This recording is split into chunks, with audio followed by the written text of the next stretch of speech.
Je voudrais me féliciter de la tenue de cette rencontre de concertation avec les organisations non gouvernementales, les associations de développement et les fondations qui font un excellent travail d'accompagnement de l'action du gouvernement sur le terrain.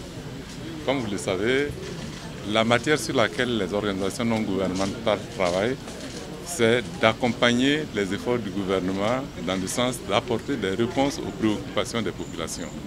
Aujourd'hui, ces préoccupations sont exacerbées par le fait que nous sommes dans un contexte sécuritaire extrêmement difficile. Nous avons une situation sanitaire très délétère et de surcroît, avec les changements climatiques, nous avons des difficultés au niveau de la prise en charge d'un certain nombre de populations qui sont concernées par les inondations ou par les sécheresses, etc., etc. Les organisations non gouvernementales accompagnent les actions du gouvernement dans la prise en charge des personnes vulnérables. Et c'est pourquoi au cours de cette concertation, elles se sont penchées sur le thème de l'emploi.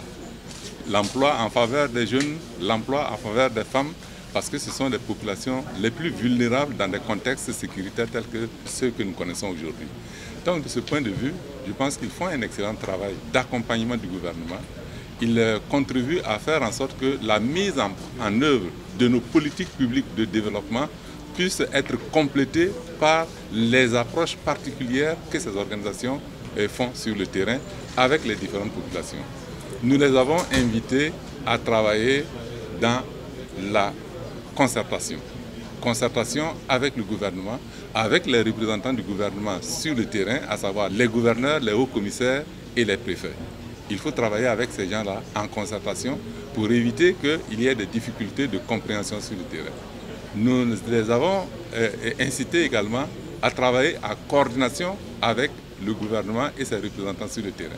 La coordination consiste à faire en sorte que toutes les actions qui sont menées viennent en complémentarité avec les choix opérés par le gouvernement. Il ne faut pas que nous ayons de la compétition sur le terrain, nous devons nous compléter pour arriver à des résultats.